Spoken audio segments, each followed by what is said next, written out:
What do we have here? Some sort of ebook reader that's not a Kindle and is one of my favorite ebook readers I've ever owned. Welcome back to Weekly Waste of Time.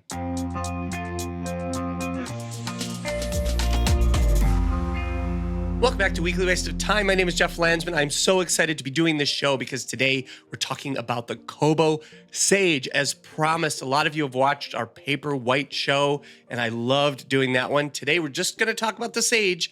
And what's this book? This is a book called Small Ball, Big Results by Joel Goldberg. If you want to learn some lessons from really intelligent people, and Joel has done a nice job of sort of packaging it all together. It's called Small Ball, Big Results. And his show is called Rounding the Bases with Joel Goldberg. So here we go. I'm going to talk about the Kobo Sage, which is this beautiful, giant, gorgeous, look how sharp that text is, wonderful device. Now, why would I want the Kobo Sage when I can just get a Kindle? The one benefit to the Kindle is the Amazon ecosystem. It really is buying your books on Amazon and having them sync to Audible and all this other stuff. It really does work super well. Having said that, there are some giant advantages to the Kobo Sage. The nice thing about this is it's just really a really well-built device. I've got the official sleep cover on it. It folds as a stand, which is really nice. You can sort of prop it up as a stand. It's like a nice, high-quality, comfortable thing to hold in your hand. This is how thin this thing is, and you can see it kind of thickens up right here a little bit, but I love the Kobo Sage. I love it. Now, I don't love Kobo. I'm going to tell you why in a minute, but we'll get to that at the end of the show, and then we'll end on a positive note. Here are some of the advantages of the Kobo Sage that the Kindle doesn't have. And again, it's not a comparison to the Kindle, but I just want to talk about the Kobo Sage and how great of a device it is. So this is a look at the home screen, and you can see it's a nice layout. It's really clean, but there's some really wonderful advantages to buying a Kobo, especially one of the more expensive ones. Now, this one's $259.99, so it's kind of expensive. Having said that, it's an 8-inch screen. 8-inch screen.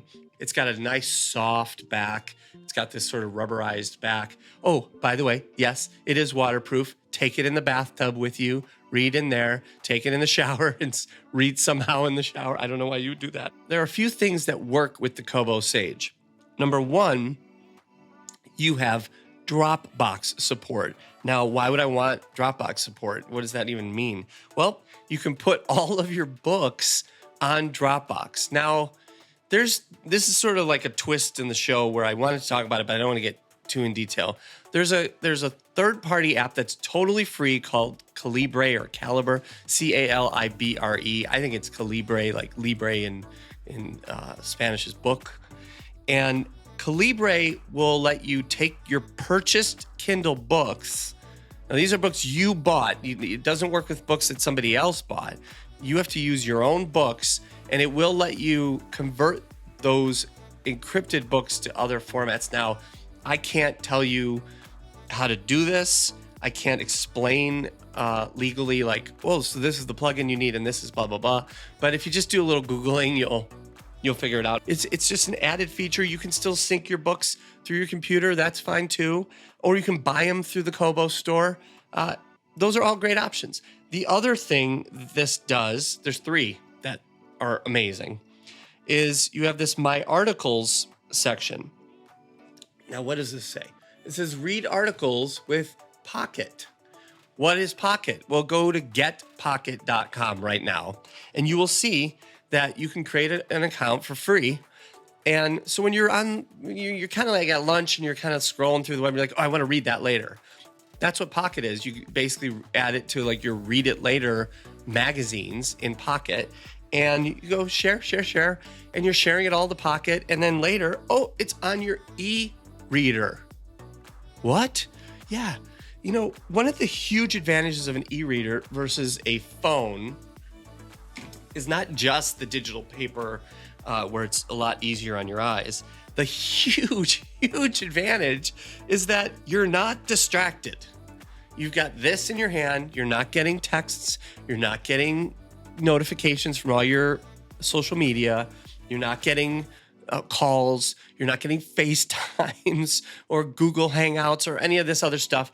You are just reading on this thing. But then the best thing of this on this device is you can actually write on it. Wait, what? It is a digital notepad. So for an extra $39.99, you can buy the Kobo stylus and actually write on the screen like you could with the Apple Pencil on an iPad or on one of the Samsung tablets with the S Pen. It is wonderful. There is a little bit of latency, but it is a great writing experience. So now you have a notepad, you have an e-reader, you have your Dropbox books, and you have your Pocket account all synced up to this one 8-inch screen. It does have a glow light. I'm going to show you here. It's hard to tell because I have lights here and here, but it's much more yellow now. I'm going to adjust it down and turn it blue. Now it's more blue. So now we're at $350 for the pen, the device, and the case. So I love, love, love the Kobo Sage. I want to talk 2 seconds about Kobo, like I promised I would, and sort of the experience I had with this device. So my lovely UPS driver, I was waiting for it all day. It's going to deliver by 2 o'clock. Okay, great. I got to get home by 2 because you have to sign for it. Great. This is now a month ago or so. I'm waiting for it. Oh, now it's 3. Sorry. Now it's 7. At some point you'll get it. Don't worry. Okay, waiting. So now I had all these things I wanted to do, but I was like, if I'm not home, I can't sign for it. And then it's going to be a thing trying to get it. Okay. Now it's 7:30. Now it's 8. Now it's 10 to 9. It's been delivered on your back porch. Great. I go outside. Where is it? Well, I don't see it. Where is it? I walk around to the front. No. Where is it? What's going on? I walk back to the back. No. Now I'm going to like the neighbors' houses and looking, maybe they dropped it off. So I have a camera in my window. I look, the UPS driver drove by, zoom, and then drove by again, zoom, and then said he delivered it. He didn't. I didn't have it. This is over multiple weeks, which is why this episode was delayed. I'm writing UPS. I sent them the video.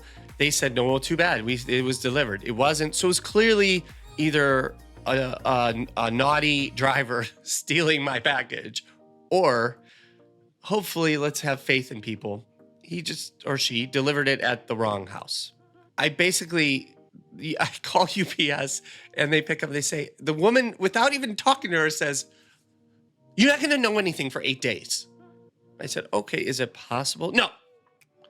So you're saying for sure it'll take 8 days before you have a solution to this? Yes. Well, I mean, it's possible, but I don't want to promise that to you.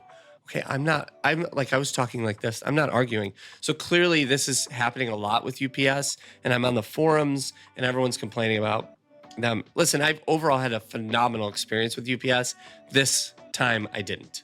So, and listen, everyone makes mistakes. I get it. So I just want it resolved. Okay, let's get it resolved. 3 days later, 2 days later, I see on my camera someone bringing stuff to my front door. It's not a UPS driver. It's just a woman in her car. And I'm like, this is weird. So I go home and there are the packages. So it was clearly one of my neighbors. I, to this day, don't know who. I looked around to see if I could find her car to thank her with like a Starbucks gift card or something. I can't find her. And she was kind enough to drop them off. I still was waiting for Kobo to do something as like sorry, we didn't help you at all. I reached out to Kobo. They didn't even respond to me. And then I reached out again. They kind of said, okay, well, we'll see what happens. And so finally I said, you got to do something. Like this was a mess. And I just want to review this for the show. And they said, okay, we will. We feel bad. We were going to do something. They gave me a $10 credit for my troubles. Okay. So not the best customer service. Like if I were to purchase something on Amazon and this were to happen, the same day they would have shipped another one. Like that's the difference. They would have said, if you get the first one, send it back. Kobo, not so good.